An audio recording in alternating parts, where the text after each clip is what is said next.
আল্লাহ রাসূল বলেছেন, যখন প্রথম তোমার বিবির কাছে তুমি যাবে, তোমার বিবি পালঙ্গে বসে আছে, খাটে বসে আছে, চৌকিতে বসে আছে, কপালের পরে এই যে মাথার চুল রয়েছে, হে পুরুষ তুমি শোনো, দুটা তিনটা চারটা এই চুলগুলাকে তুমি ধরে নিবে, আর ধরে নেওয়ার পর এখানে একটা দোয়া পড়বে, আল্লাহুম্মা ইন্নী আসআলুকা খাইরাহা ওয়া খাইরা মা জাবালতা আলাইহি ওয়া আউযু বিকা মিন শাররিহা ওয়া শাররি মা জাবালতা আলাইহি। এই দোয়াটা পড়িতে হবে। কয়টা লোক দোয়াটা জানি ভাই? দোয়াটা শেখারও চেষ্টা করি নাকো, কেমন করে দোয়াটা পড়বো জানি নাকো। তারপরে রাসূল বলেছেন, উম্মত এবারে যখন তোমার বিবির সাথে মিলামিশা করবে, শুধু প্রথম রাতে নয় রে, যতবার জীবনে তোমার বিবির সাথে তুমি মিলামিশা করবে রে উম্মত, যতবার তোমার বিবির কাছে তুমি যাবে, তোমাকে বিবির সাথে মিলন করার আগে একটা দোয়া পড়িতে হবে। কি দোয়াটা পড়িতে হবে? বিসমিল্লাহি আল্লাহুম্মা জান্নিবিনা শাইতান ওয়া জান্নিবিশ শাইতানা মা রাযাকতানা। বিসমিল্লাহি আল্লাহুম্মা জান্নিবিনা শাইতান ওয়া জান্নিবিশ শাইতানা মা রাযাকতানা। নবী বলেছেন, যখন যখন তোমার বিবির সাথে তুমি মিলন করবে, মিলন করার আগে আগে তোমাকে দোয়াটা পড়িতে হবে। এবারে যত মজলিসে লোক বসে আছেন, এক এক করে যদি আমি জিজ্ঞাসা করি, হয়তো 50টা লোক বলতে পারবেন দোয়াটা, বাকি দোয়াটা পড়িতে পারবেন না। হে মুসলমান, কার 40 বছর বিয়ে করা হয়ে গেল, কার 10 বছর বিয়ে করা হয়ে গেল, কে 5টা ছেলের বাবা হয়ে গেল, কে 10টা ছেলের বাবা হয়ে গেল, জীবনে একদিনও দোয়া পড়লেন না, বিনা দোয়াতে বিবির কাছে চলে গেলেন।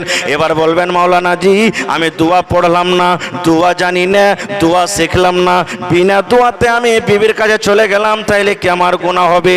জি, কতখানি আপনার ক্ষতি হতে পারে, আমার নয়।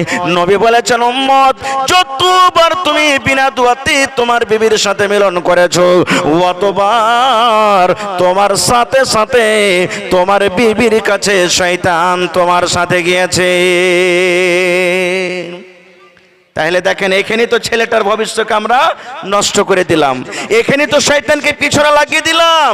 এক তো বিয়ের টাইমে ভুল, এক তো বাচ্চাটা যখন আইলো পেটে, স্ত্রী পেটে যখন আইলো, তখন আমরা শয়তানকে আমরা পিছনে লাগিয়ে দিলাম, এখানে আজাদ করে দিলাম, এখানে তো আমাদের ভুল হয়ে গেল। খার যা হোক, এবার আর একটু আগে চলেন। এবার দুনিয়াতে ছেলেটা এলো, 7 দিনকে দিন আকিকা করতে হবে। আলহামদুলিল্লাহ, কিছু করি বা না করি আকিকাটা এখনকার মানুষ করছে নাকি? আকিকাটা করছে। এবার ভালো নাম রাখতে হবে, ভালো নাম দিতে হবে। কিন্তু আমরা কি নাম রাখবো? কোনো মৌলানাকে আমরা জিজ্ঞাসা করতে যাব না। নামের মানে যাই হোক, ওর সাথে কোনো মতলব নাই, নাম হইলি হলো। এই যে মোবাইলে আমরা দেখছি, কার নাম রিঙ্কি, কার নাম পিঙ্কি, কার নাম টগরি, কার নাম কুড়ানি, কার নাম ঝেটনি, কার নাম ভল্টু, কার নাম পল্টু, কার নাম পটেল, কার নাম রিঙ্কু, কার নাম পিঙ্কু। এই যে দেখেন, নাম রাখি না, রাখি না। আল্লাহর নবী বলেছেন, উম্মত আল্লাহ রাব্বুল আমিনের নিকটে সবথেকে উত্তম নাম হলো রে আব্দুল্লাহ, আব্দুর রহমান। এই জন্য যখন তোমরা নাম রাখবে, আব্দুল্লাহ, আব্দুর রহমান দিয়ে রাখো, কিংবা কোন নবীদের তোমরা নাম রাখো, কিংবা সাহাবায়ে কেরামের নাম রাখতে হবে, কিংবা আল্লাহ রাব্বুল আমিনের যেগুলা সিফাতি নাম আছে, ওই সিফাতি নাম দিয়ে আমাদের ছেলেদের মেয়েদের নাম রাখতে হবে। আব্দুল্লাহ রাখতে হবে, আব্দুর রহমান রাখতে হবে, আব্দুল সাত্তার রাখতে হবে, আব্দুল সামি রাখতে হবে, আব্দুল বাসির রাখতে হবে। এই করে করে আল্লাহ রাব্বুল আমিনের সিফাতের নামের সাথে আপনার সাথে আমাদেরকে লাগাইতে হবে। অর্থাৎ যেই নাম আপনি দুনিয়াতে রাখবেন, কিয়ামতের দিন ওই নাম এবং তার বাবার নাম ধরে কিয়ামতের দিন ডাকা হবে। 1 নম্বর নাম আমরা এখানে ভুল করে দিলাম। আর একটা কথা আমরা কি ভুল করছি জানেন? দেখবেন, এক তো এখানে ভুল করলাম, দোয়া পড়লাম না। কত ভাই আছেন 5 বছর 7 বছর 10 বছর হয়ে গেল বিয়ে হওয়া, সন্তান হয় না, ডাক্তারের ওষুধে কাজ করে না, তখন চললাম কোন পীর বাবার বাড়ি, কোন মুর্শিদের বাড়ি, কার বাড়ি, কোন ওঝা, কোন কবিরাজ, কোন ধাগা, কোন তাবিজ, তখন দুনিয়ার যত কিছু আছে সব করি। আল্লাহর কাছে তো আমরা সন্তান চাই, কিন্তু সন্তান চাহার মতন চাই না। নেক সন্তান আমরা চাই না। সন্তান হয় না, আল্লাহকে বলছে আল্লাহ 5টা বেটা হয়েছে, আল্লাহ তুমি একটা বেটি গালা দিও। আল্লাহ আল্লাহ 3টা বেটি হয়েছে, আল্লাহ তুমি একটা বেটা গালা দিও। আল্লাহ ছেলে পেলা হয়নি, আল্লাহ ছেলে দাও। ছেলার দোয়া করছি, কিন্তু ছেলেটা কেমন চাইতে হবে এটা দোয়া করি না। ইব্রাহিম নবী সুবহানাল্লাহ 80-85 বছর বয়স, সন্তান হয়নি, আল্লাহর দরবারে দোয়া করছেন। কি দোয়া? রব্বে হাবলি মিনাস সলিহিন। আয় আল্লাহ তুমি আমাকে একটা সন্তান দাও। শুধু সন্তান দিও না আল্লাহ, যে সেই সন্তান যেন সলেহ হয়, সেই সন্তান যেন নেককার হয়, সেই সন্তান যেন আল্লাহ রাব্বুল আলামিন দিনদার হয়, সেই সন্তান যেন আমার গায়ের চলে না হয়। দেখেন এখান থেকে আমরা সবক পেলাম যে আল্লাহর কাছে যখনই চাইবেন ভালো জিনিস চাইতে হবে, শুধু সন্তান চাইলে হবে না। আল্লাহর কাছে দোয়া করতে গেলে আল্লাহ নেককার সন্তান দাও, কিন্তু আমরা দোয়াটা করতে জানি না। কেমন করে আমাদের ছেলেরা নেককার হবে? আর একটু আগে চলেন। খার যা হোক, নাম রাখলেন, ছেলেটা আস্তে আস্তে বড় হলো। এবার 2 বছর 3 বছর যখন হলো, এখনকার বেশিরভাগ ঘরে ঘরে যদি 100-98 বলেন তা চলবে। ছেলেটা কাঁদতে শুরু করেছে, চুপে না। কি দিয়ে চুপাইবে? মার দুধ খাওয়া চুপে না। এই যে পকেটে বড় বড় কুকুরের ছা মোবাইল গাল আমাদের আছে, দিয়ে দিলাম। এই বেটা দেখ দেখ দেখ দেখ, ওরে আল্লাহ দেখ কত সুন্দর রে বেটা, দেখ দেখ কত ভালো করে নাচছে। 1 দিন 2 দিন 5 দিন দেখতে দেখতে ছেলেটা যখন ওই দেখার পর কিছু 2-4টা কথা শিখে নিয়েছে, তখন আমরা মা বাবা গর্ব করে কি বলবো? আরে বুবু, আমার বেটা কিংবা বেটিটার মাথা খুবই টেক্কা রে বুবু, খুবই ভালো, এত তেজ, যা শুনছে তাই শিখে লিছে, যা শুনছে তাই শিখে লিছে। ভাই এই যে ছেলেটার ভবিষ্যৎ নষ্ট যে আপনি করে দিলেন, আমি আপনি জীবনটাকে নষ্ট করেছি, এবার ছেলেটার পিছনে ভেড়ে গেছি। আর একটু আগে চলেন। আল্লাহ রাসূল বলেছেন, হে আমার উম্মতেরা, যখন তোমাদের বেটা বেটের, তখন তোমাদের ছেলে মেয়ের বয়স 7 বছরকার যখন হয়ে যাবে, তাকে তুমি নামাজের ট্রেনিং দাও, ওযু কেমন করে করতে হবে ওযু করা শিখিয়ে দাও, মসজিদের ভিতরে নিয়ে চলে যাও, বায়াত বানিয়ে তুমি শিখিয়ে দাও, সিজদা করার দোয়া শিখিয়ে দাও। দয়ার নবী বলেছেন 7 থেকে শুরু করে 10 বছর পর্যন্ত, 3 বছর পর্যন্ত তাকে তুমি শেখাও। এবার নবী বলেছেন, উম্মত যেই দিন 10 বছর হয়ে যাবে রে, 10 বছরকার পরে যদি তোমার ছেলেটা কথা না মানে, তোমার বেটা যদি নামাজ না পড়ে, তোমার বেটি যদি নামাজ না পড়ে, নবী বলেন তাকে তুমি মারো, আর মারার পর তুমি মসজিদের ভিতরে নিয়ে যাও। কেমন করে মারবো জি ভাই? নিজে তো নামাজ পড়ি না, মসজিদ নিজে চিনি না, কেমন করে মসজিদে নিয়ে যাব? নিজে মসজিদ চিনি না, কেমন করে মসজিদের ভিতরে নিয়ে যাব? আল্লাহুস সামাদ। আজকে আমাদের সমাজে এত খারাপ হয়েছে, মোবাইল দেখে, টিভি দেখে, ভিডিও দেখে। এই যে দেখুন, মামা বাড়িতে এসেছে, নানা এসেছেন, দাদু এসেছেন, নানি এসেছেন, যখন বিদায় হয়ে চলে যাবেন তখন সালাম দিতে হবে নাকি? সালাম দিতে হবে। আমরা কি বলি?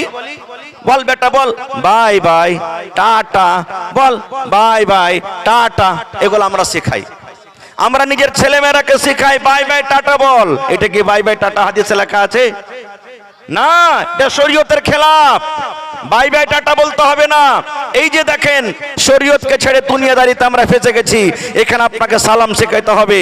বেটা রে, তুমি তোমার নানুকে, তোমার নানিকে, তোমার মামাকে বলো আসসালামু আলাইকুম ওয়া রাহমাতুল্লাহ। এই জায়গাতে এটা না বলে বাই বাই টাটা। কত ভাই জানেন বিড়ি খাই? আপনাদের এলাকাতে মানুষেরা বিড়ি খায় ভাই, সিগারেট বিড়ি খাইনি, এগুলা খাই কি খাই না? কত ভাই, কত গার্জিয়ান, কত বাপকে নিজের কানে দেখে শুনেছি, বেটাকে বলবে আব্দুল্লাহ রে আব্দুর রহমান, কি জি বাপু, ওই কুঠির ওপরে, ঢাকনের ওপরে বেটা একটা বিড়ি গালা রাখা আছে, ধরিয়ে নিয়ে তো। বেটা রে, ওই খাইনি রাখা আছে, বলছে আব্বাজি খাইনি নাই। বলে তোর বড় ভাই কি নাই রে? তোর বড় ভাইয়ের কাছে চাহা না, ওই বড় ভাইয়ের কাছ থেকে চেহে তাকে খাইনি বানিয়ে দেবে। বলেন ভাই, নবী বলেছেন 7 বছরে মসজিদ নিয়ে যাও। আর আমি ওকে খাইনি আর বিড়ির যে আমি ট্রেনিং দিছি, এই ছেলেটা যখন বড় হবে তখন তো ও বলবে, আরে আমার বাপ তো আমাকে বিড়ি ধরাইতে বলেছে, আমাকে সিগারেট ধরাইতে বলেছে, আমাকে খাইনি ধরাইতে বলেছে, তো মনে হয় আমিও যখন বড় হব তো এগুলা মনে হয় আমার ছেলেরাকে আমার মেয়েরাকে এগুলা মনে হয় কাজ বলতে হবে। বলেন এই ছেলেটার জীবন নষ্ট কে করলে? আপনি করেছেন। আর একটা কথা কি, আল্লাহর রহমতে, আল্লাহর দয়াতে বাস আমার টাইম শেষ হয়ে গেছে ভাই, এক দুটা কথা আর বলবো। এখন তো আল্লাহর রহমতে মেলায় ঘরে ঘরে মানুষের ইলম শিখে। আপনাদের এলাকাতে আছে কিনা বলতে পারবো না। আমাদের এলাকাতে আমাদের মাচা ছিঁড়ে যখন 5 বছর 6 বছর বয়স, 4 বছর 3 বছর বয়স, রাইতে যখন পেশাব করতে উঠালছে বাহিরে আইগনেতে গলিতে, ঘুম হালাতে চোখ ঢোলমল করছে, বিছানায় যেন পেশাব না করে দেয়, মা বলতেন, দাদি বলতেন, কি বল না রে বল, কি বল? দোয়া শেখাতেন। 1 বাত্তা 2 বাত্তা 3 বাত্তা, ঘর সত্তা বাহির মত্তা, দোয়া এগুলো 1 বাত্তা 2 বাত্তা 3 বাত্তা, ঘর সত্তা বাহির মত্তা। মায়েরা একটা দোয়া শেখাইতেন। কেন শেখাতেন? এই দোয়াটা পড়িতে গেলে বিছানায় পেশাব করবে না। আচ্ছা বলেন তো এটা কি পেশাব পায়খানা করার দোয়া? ওই যদি মা পড়ালেখা হতো তাহলে এই দোয়াটা শেখাতেন। নবী বলেছেন, উম্মত যখন তুমি পেশাব পায়খানা করতে যাবে তখন এই দোয়াটা পড়বে, বিসমিল্লাহি আল্লাহুম্মা ইন্নী আউযু বিকা মিনাল খুবুসি ওয়াল খাবাইস। এই দোয়া শেখাতেন। 1 বাত্তা 2 বাত্তা শেখাতক না ভাই। ভাই মুসলমান, আমার সময় শেষ হয়ে গেছে। ভাইরে, আল্লাহ যদি হায়াতে রাখেন আবার এই বিষয় নিয়ে কোনো দিন আলোচনা করব। তবে শেষ পায়গাম, শেষ মেসেজ আপনাদেরকে আজকে আমি দিয়ে যাই। আল্লাহ তাবারাক ওয়া তাআলা জাহান্নামের আগুন থেকে আমাদেরকে বাঁচতে বলেছেন। শুধু আমাদেরকে বলেননি, আমাদের ছেলে মেয়ে, মা বাপ, বিবি বাচ্চা, সমস্ত আত্মীয় স্বজনকে বাঁচতে বলেছেন। ভাই জাহান্নাম থেকে বাঁচবো কি করে? তাহলে আমরা জাহান্নাম থেকে বাঁচবো কি করে? জাহান্নাম থেকে কিভাবে বাঁচতে হবে? জাহান্নাম থেকে বাঁচার রাস্তা কি? এই যে আমাদেরকে মাদ্রাসাতে পড়ালেখা করতে হবে, প্রথমে শরীয়ত জানতে হবে, দ্বীন জানতে হবে। এটা মনে করেন আমি বুড়িয়ে গেছি, আমি শিখতে পারিনি, কোনো কারণে জানতে পারিনি, কিন্তু আমাদের ছেলে মেয়েরা আছে, ছোট ছোট বাচ্চা আছে, বেটা বেটিরা আছে, এরাকে শিখাবো নবীর তারিকা মতন জীবনটা যেন কাটতে পারে, এতটুকু আমরা শিখাবো। দ্বীন শিখাবো, শরীয়ত শিখাবো, কোরআন শিখাবো, যেন তারা ভালো আমল, নেক আমল করে আল্লাহ তাবারাক ওয়া তাআলা জাহান্নাম থেকে বাঁচতে পারে। আল্লাহ যেন আমাদেরকে ওই জাহান্নামের ভয়াবহ আযাব এবং জাহান্নামের আগুন থেকে, আযাব থেকে যেন আল্লাহ তাবারাক ওয়া তাআলা আমাদেরকে কিয়ামতের দিন বাঁচিয়েলেন। পড়ুন আল্লাহুম্মা আমিন। এবং আল্লাহ তাবারাক ওয়া তাআলা যেন আমাদের ছেলে মেয়েদেরকে আল্লাহ তাবারাক ওয়া তাআলা জাহান্নামের আগুন থেকে বাঁচিয়েলেন। পড়ুন আল্লাহুম্মা আমিন। রব্বানা তাকাব্বাল মিন্না ইন্নাকা আনতাস সামিউল আলিম। আমিন। আসসালামু আলাইকুম ওয়া রাহমাতুল্লাহি ওয়া বারাকাতুহু।